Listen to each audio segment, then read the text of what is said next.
먼저 교회 소식 안내입니다. 이 기간 주일 예배는 당분간 온라인 예배로 주일 오전 11시에 드려집니다. 각자 가정에서 드리는 예배 가운데 하나님의 임재하심이 충만하도록 기도합시다. 아울러 당분간 교회 홈페이지와 유튜브 채널이 운영되지 않습니다. 가정 총무를 통하여 제공되는 온라인 예배 주소를 통하여 예배에 참여하여 주시기 바랍니다. 확진받은 지체들의 빠른 회복과 퇴원을 위해 우리 수원동부교회를 위해 함께 금식하며 기도합시다. 이 기간 중 하나님께 드리는 헌금은 온라인으로 하시기 바랍니다. 온라인으로 드릴 때에도 간절히 기도하는 가운데 최고의 것을 하나님께 드리시기를 바랍니다. 이 기간 동안 모든 성도님들은 더욱 개인 경건에 힘쓰시기 바랍니다. 배부된 온라인 주보에 매일의 묵상 본문 확인하시고 매일 묵상하시기 바랍니다. 정부 시책에 따라 다음 사항을 꼭 지켜주시기 바랍니다. 보건소를 통하여 안내받으신 대로 자가격리에 유의하여 주시고 조금이라도 증상이 있으신 분들은 보건소의 담당자에게 연락하시기 바랍니다. 사도신경하심으로 우리의 신앙을 고백하시겠습니다. 전능하사 천지를 만드신 하나님 아버지를 내가 믿사오며 그 아들 우리 주 예수 그리스도를 믿사오니 이는 성령으로 잉태하사 동정녀 마리아에게 나시고 본디오 빌라도에게 고난을 받으사 십자가에 못 박혀 죽으시고 장사한 지 사흘 만에 죽은 자 가운데서 다시 살아나시며 하늘에 오르사 전능하신 하나님 우편에 앉아 계시다가 저리로서 산자와 죽은 자를 심판하러 오시리라. 성령을 믿사오며 거룩한 공회와 성도가 서로 교통하는 것과 죄를 사하여 주시는 것과 몸이 다시 사는 것과 영원히 사는 것을 믿사옵나이다. 아멘. 함께 화면을 보시며 찬양하시겠습니다. 찬양하시며 함께 온라인으로 헌금 드리시겠습니다.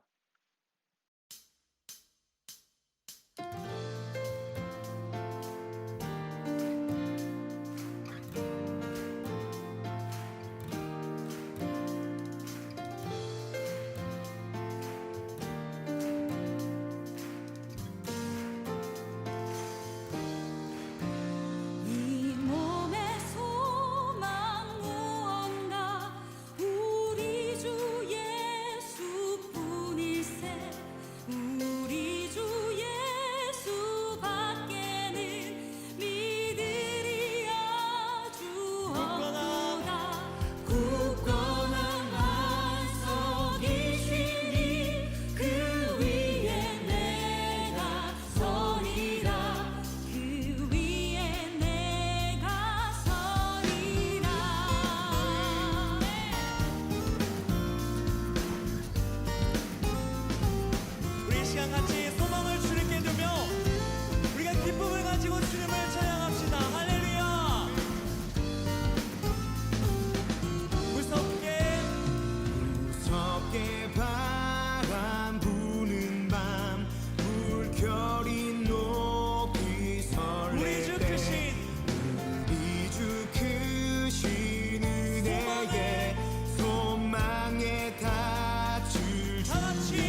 이 세상을 살아가는 동안에 나의 힘을 의지할 수 없으니 기도하고 낙심하지 말 것은 주께서 참 소망이 되심이라. 하나님의 꿈이 나의 비전이 되고 예수님의 성품이 나의 인격이 되고 성령님의 권능이 나의 능력이 되길 원하고 바라고 기도합니다.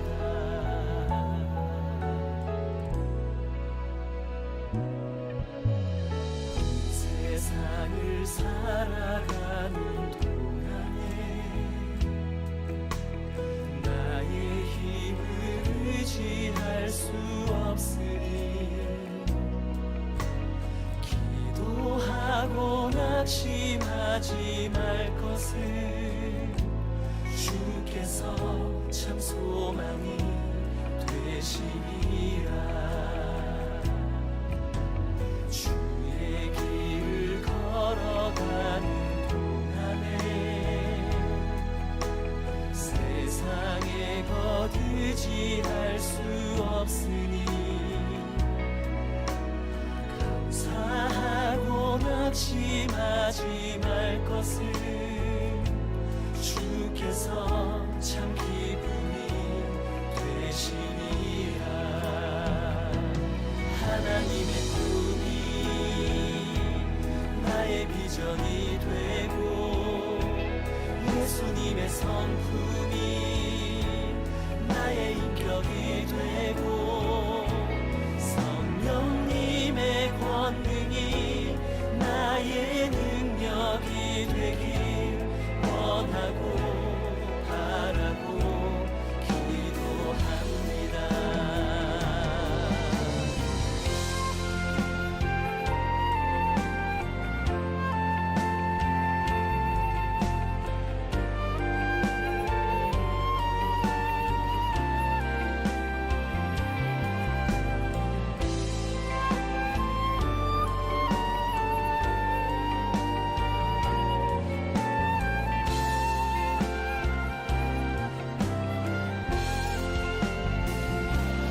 하나님의 꿈이 나의 비전이 되고 예수님의 성품이 나의 인격이 되고 성령님의 권능이 나의 능력이 되길 원하고 바라고 기도합니다.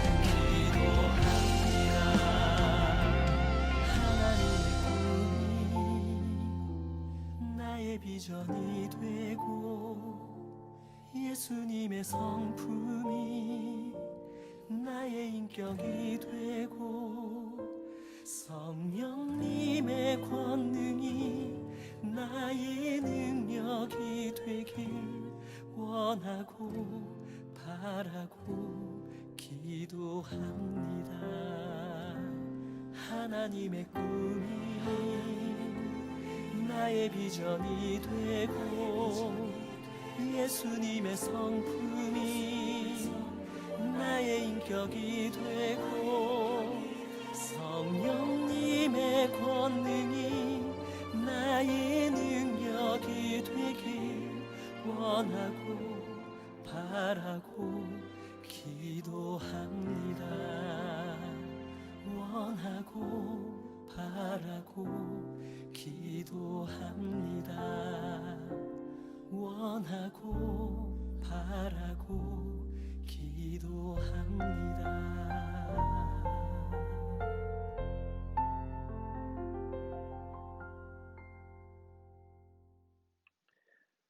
드려진 헌금을 위해서 기도하겠습니다. 사랑의 하나님, 감사를 드립니다. 지난 한 주간도 우리를 지켜주시고 인도하신 주님, 우리에게 일어난 이 사태 가운데 우리가 함께 모여 예배를 드리지는 못하지만 이렇게 각자의 자리에서 하나님께 예배를 드립니다. 각 가정에 각자의 자리에서 예배를 드리는 모든 지체들 가운데 하나님 함께 하시고 크신 은혜로 채워 주시옵소서. 또한 순서에 따라 예물을 올려드립니다.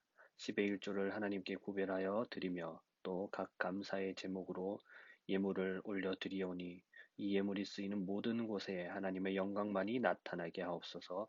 하나님 나라의 확장에 귀히 쓰이게 하옵소서. 감사를 드립니다. 사랑과 은혜가 풍성하신 예수님의 이름으로 기도드립니다. 아멘. 함께 말씀 보겠습니다. 말씀은 열왕기상 18장 41절에서 46절 말씀입니다. 열왕기상 18장 41절에서 46절 말씀입니다. 우리 함께 읽도록 하겠습니다. 엘리야가 아합에게 이르되 올라가서 먹고 마시소서 큰 비 소리가 있나이다. 아합이 먹고 마시러 올라가니라. 엘리야가 갈멜산 꼭대기로 올라가서 땅에 꿇어 엎드려 그의 얼굴을 무릎 사이에 넣고 그의 사환에게 이르되 올라가 바다 쪽을 바라보라. 그가 올라가 바라보고 말하되 아무것도 없나이다. 이르되 7번까지 다시 가라. 7번째 이르러서는 그가 말하되 바다에서 사람의 손만한 작은 구름이 일어나나이다. 이르되 올라가 아합에게 말하기를 비에 막히지 아니하도록 마차를 갖추고 내려가소서 하라 하니라. 조금 후에 구름과 바람이 일어나서 하늘이 캄캄해지며 큰 비가 내리는지라.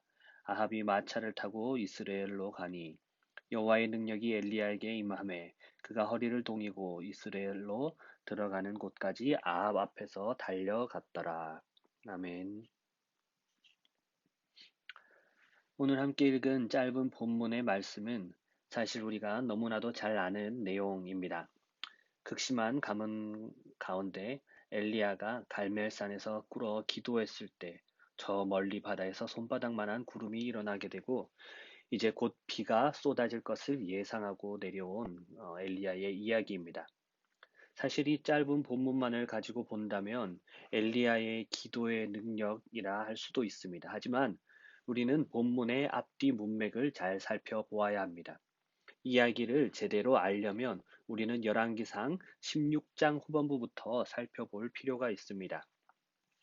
16장에 보면 이스라엘의 오므리 왕조가 들어서게 되고 그의 아들이 뒤를 이어서 이스라엘의 왕에 오르게 됩니다.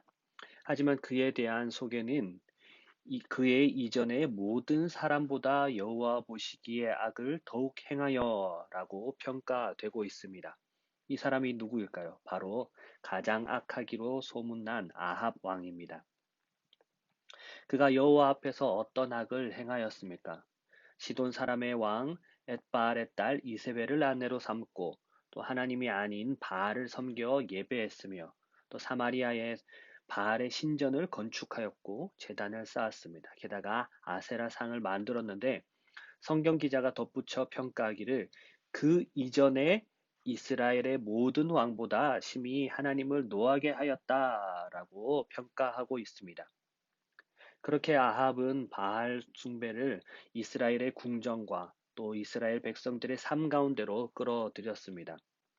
그리고 이런 위기의 순간에 엘리야라는 사람이 등장합니다. 엘리야라는 이름의 뜻은 여호와는 나의 하나님이라는 뜻을 가지고 있죠. 또한 그의 이름으로 그의 삶과 또 그가 전하는 메시지의 핵심을 잘 보여주기도 합니다. 아무튼 그렇게 갑자기 엘리야가 등장한 것도 모자라 아합 왕 앞에 가서 그는 하나님의 메시지를 선포합니다. 여호와의 살아계심을 두고 맹세하노니 내 말이 없으면 수년 동안 비도 이슬도 있지 아니하리라. 왜 갑자기 비가 오지 않을 것이라고 선포한 것인지 이해가 되지 않을 수도 있습니다. 하지만 엘리야가 등장한 이 전후와 또 당시 바알 신화를 살펴보면 엘리야의 선포를 통해서 하나님의 메시지가 분명하게 드러납니다. 바로 이 비라는 매개체를 통해서 하나님의 하나님 되심이 명백히 드러나게 됨을 알 수 있는 것입니다. 당연히 이 비가 오지 않음, 즉 가뭄은 언약에 대한 불순종에서 나타나는 하나님의 심판이었습니다. 아합이 하나님 대신 바알을 선택한 것에 대한 하나님의 심판으로 기근이 있을 것이라고 선포한 것입니다. 또 한 가지 재미난 것은 아합이 섬기는 바알 신이 바로 비와 구름을 관장하는 풍요의 신이라는 것입니다. 바알 신화에 의하면 이 바알은 건기에는 죽었다가 우기에는 살아나는 신으로 나타나고 있습니다. 따라서 건기에 비가 온다든지 우기에 비가 오지 않으면 이 바알은 무능력한 신이 되는 것입니다. 그렇기 때문에 엘리야의 말대로 수년 동안 비와 이슬이 내리지 않는다면 진정한 신은 바알이 아니라 그렇게 선포하신 여호와 하나님이 진정한 신이라는 것이 만천하에 드러나게 되는 것입니다. 그리고 이제 시간이 흘러 이스라엘에 기근이 있은 지 3년이 지났습니다. 하나님께서는 엘리야에게 나타나셔서 비가 있을 것이라고 아합에게 가서 선포하라고 하셨습니다. 그리고 엘리야는 아합을 만나러 길을 떠납니다. 당시 사마리아의 기근이 극심하였고 또 아합의 왕궁 대신으로 있던 오바댜라는 사람이 있었습니다. 그는 하나님을 경외하는 자였습니다. 또한 그는 이세벨이 여호와의 선지자들을 멸하려고 할 때에 선지자 100명을 굴에 숨겨주고 또한 음식을 공급해준 그런 사람이었죠. 기근으로 인해 아합의 말과 노새가 죽을 위기에 처하게 되자 아합은 오바댜와 함께 모든 물의 근원을 찾아 나서게 됩니다. 그리고 이 과정에서 엘리야는 오바댜를 통해 아합을 만나게 되죠. 그리고 엘리야를 만나자마자 아합은 엘리야를 향해서 이스라엘을 괴롭게 하는 자여 너냐라고 물어봅니다. 여기서 괴롭게 하다라는 동사는 맹세를 어기거나 바보 같은 맹세를 하는 것을 의미하는 것인데 이 말인즉슨 아합은 엘리야가 쓸데없이 비가 오지 않을 것이라고 맹세하는 바람에 이 기근이 임한 것이다라고 엘리야를 향해서 비난을 쏟고 있는 것입니다. 하지만 엘리야의 생각은 전혀 달랐죠. 열왕기상 18장 18절 말씀인데요. 내가 이스라엘을 괴롭게 한 것이 아니라 당신과 당신의 아버지의 집이 괴롭게 하였으니 이는 여호와의 명령을 버렸고 당신이 바알들을 따랐음이라. 그렇습니다. 이렇게 기근의 원인을 놓고 아합과 엘리야의 해석이 상충되고 있는 것입니다. 엘리야가 쓸데없이 하나님의 사심을 두고 맹세한 것이 문제일까요? 아니면 아합과 그의 집이 여호와 하나님을 버리고 바알을 섬긴 것이 문제일까요? 누가 진정한 신일까요? 여호와 하나님일까요? 아니면 바알일까요? 그렇게 해서 바알의 선지자와 아세라의 선지자를 합한 850명과 하나님의 선지자 엘리야의 대결이 펼쳐지게 됩니다. 그리고 그 대결에 앞서 엘리야는 그 자리에 함께 모인 백성에게 호소를 하죠. 너희가 어느 때까지 둘 사이에서 머뭇머뭇하려느냐? 여호와가 만일 하나님이면 그를 따르고 바알이 만일 하나님이면 그를 따르라. 그러나 백성들은 선택을 하지 못하고 여전히 머뭇머뭇거립니다. 이에 엘리야는 시합의 규칙을 정하게 되죠. 불로 응답하는 신, 그가 하나님이라. 엘리야는 바알의 선지자들과 또 백성들 앞에서 강한 확신에 차 있어서 그렇게 선포를 했습니다. 그는 이미 수적으로는 열세였지만 엘리야는 확신에 차 있을 수밖에 없었습니다. 엘리야가 확신에 차 있는 그런 근거는 무엇일까요? 이미 그릿 시냇가와 또 시돈 땅 사르밧에서 여호와가 누구이신지를 분명하게 엘리야는 경험했기 때문이었습니다. 엘리야가 확신하고 있는 중요한 또 한 가지가 있습니다. 하나님의 말씀을 받았기 때문입니다. 열왕기상 18장 1절 말씀이죠. 여호와의 말씀이 엘리야에게 임하여 이르시되 너는 가서 아합에게 보이라 내가 비를 지면에 내리리라 라고 하셨기 때문입니다. 그리고 우리는 그 결과를 잘 알고 있죠. 하나님의 불이 엘리야의 제단으로 떨어져서 그곳에 있던 모든 사람들이 비로소 여호와 하나님이 참신, 참 하나님이 되심을 알게 됩니다. 그리고 모든 사람들이 하나님께 경배를 드리게 되죠. 그렇습니다. 그 후에 엘리야는 아합에게 말합니다. 오늘 본문 41절이죠. 올라가서 먹고 마시소서. 큰 빗소리가 있나이다 하였습니다. 하나님은 살아계셔서 모든 것을 주관하시는 전능자 하나님 여호와이십니다.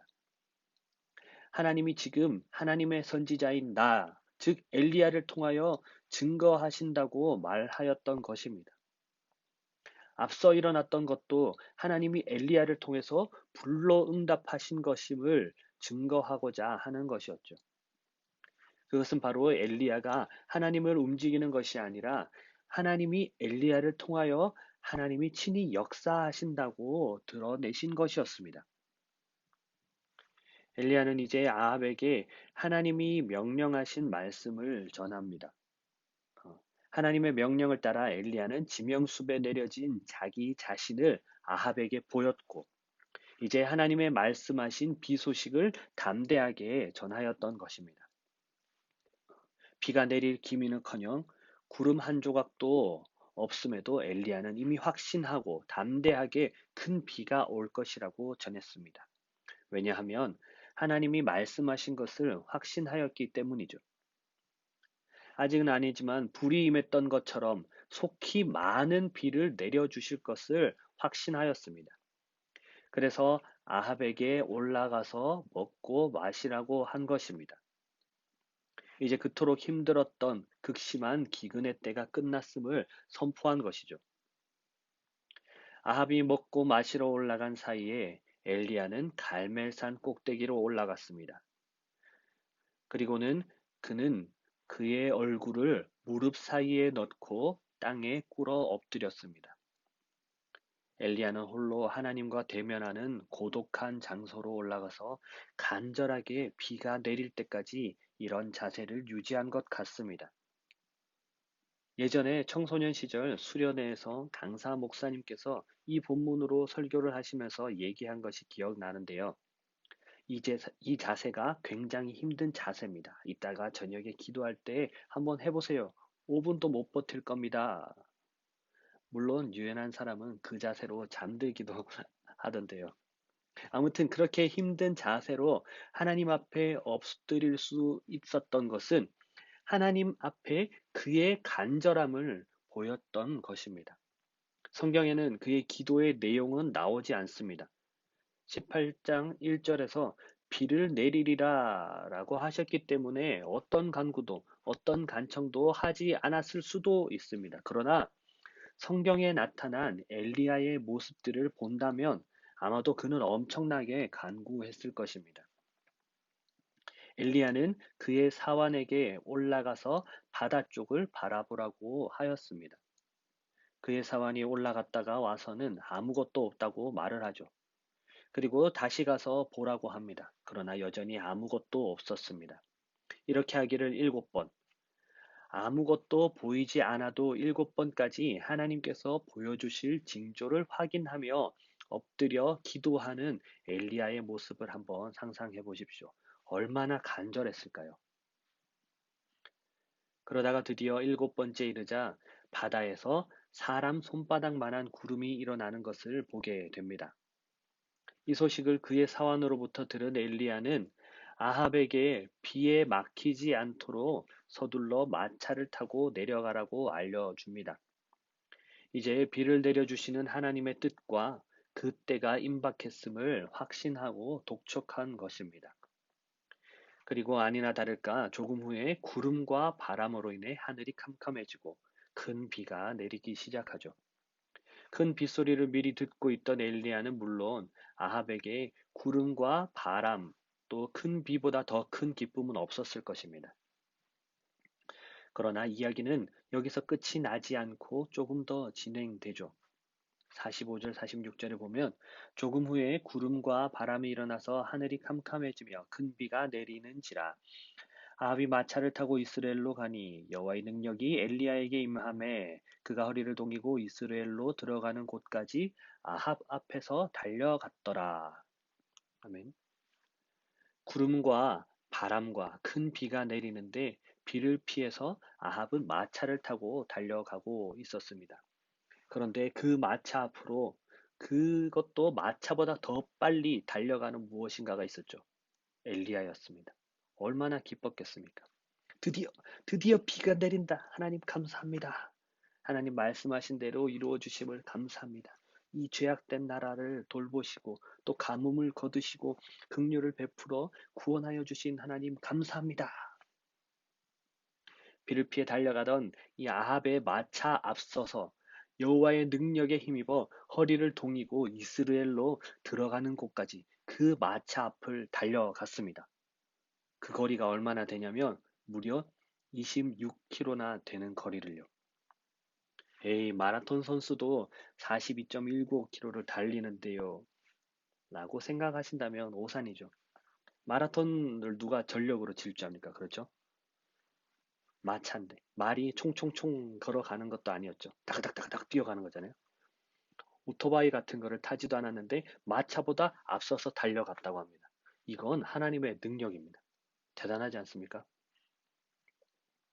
우리가 읽은 이 열왕기상 18장에서 중요한 것은 여호와께서는 불로 응답하시는 능력과 권능의 하나님이라는 것입니다. 그러나 이보다 더 중요한 것은 여호와께서는 하나님의 약속을 믿고 간절히 기도하는 엘리야의 기도에 응답하시는 분이라는 사실입니다.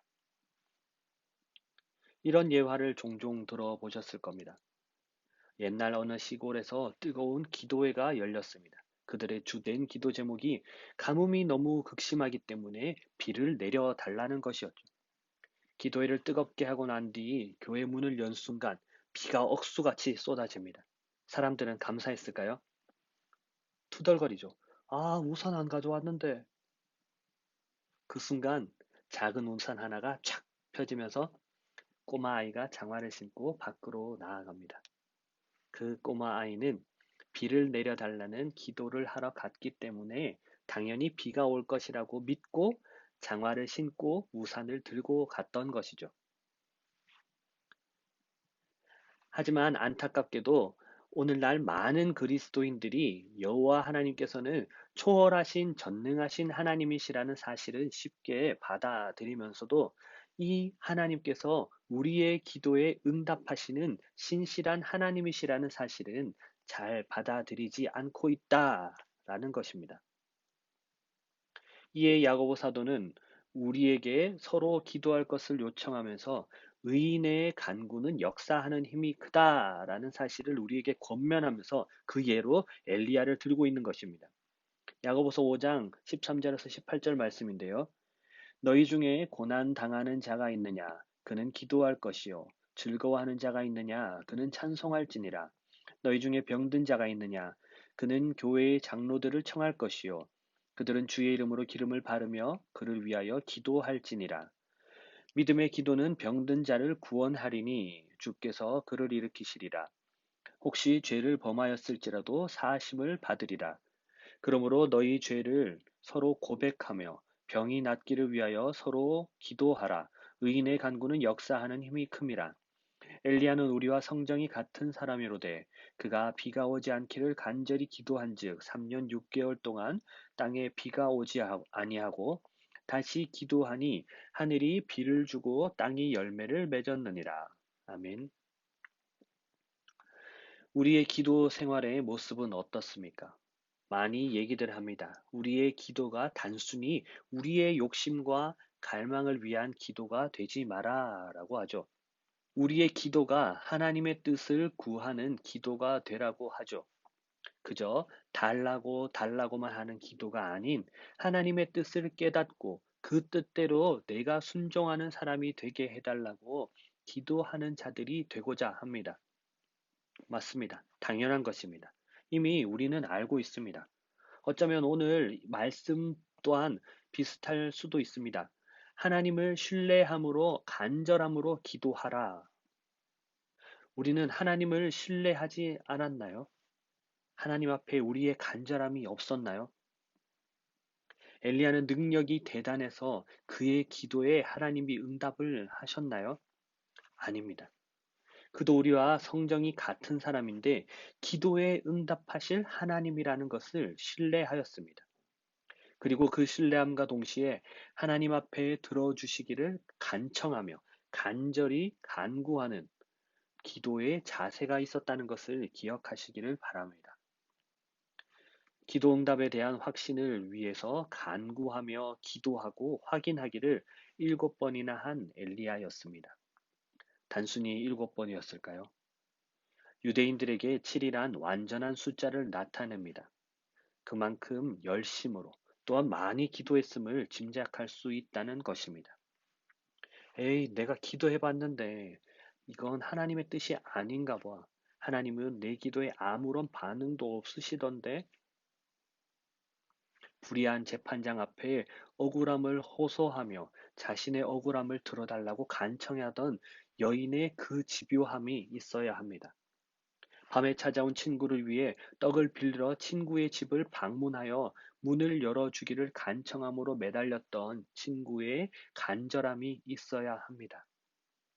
잠언 말씀에도 나를 사랑하는 자들이 나의 사랑을 입으며 나를 간절히 찾는 자가 나를 만날 것이니 라고 했습니다. 또한 예레미야 말씀이죠. 우리가 잘 알고 있는 말씀입니다. 너는 내게 부르짖으라. 내가 내게 응답하겠고 내가 알지 못하는 크고 은밀한 일을 내게 보이리라. 라고 약속하신 하나님의 말씀을 신뢰함으로 하나님 앞에 간절함으로 기도하시기를 바랍니다.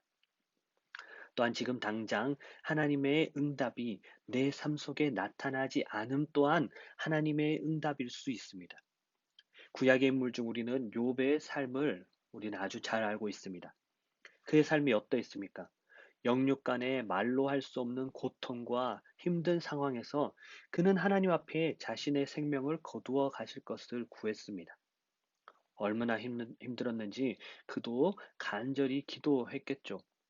그러나 하나님은 그 기도를 들으셨나요? 아니죠. 하지만 결국은 그를 회복시키시고 처음보다 더 큰 축복으로 채우시고 더 많은 하나님의 은혜를 받았던 것을 우리는 기억합니다. 기도응답이란 우리가 원하는 때에 도깨비 방망이처럼 즉각적으로 응답하는 것이 아닙니다. 기도응답은 하나님의 때에 하나님이 원하시는 뜻대로 이루어지는 것이죠. 우리는 하나님의 뜻을 알고 그 뜻이 이루어지기를 간구하여야 합니다.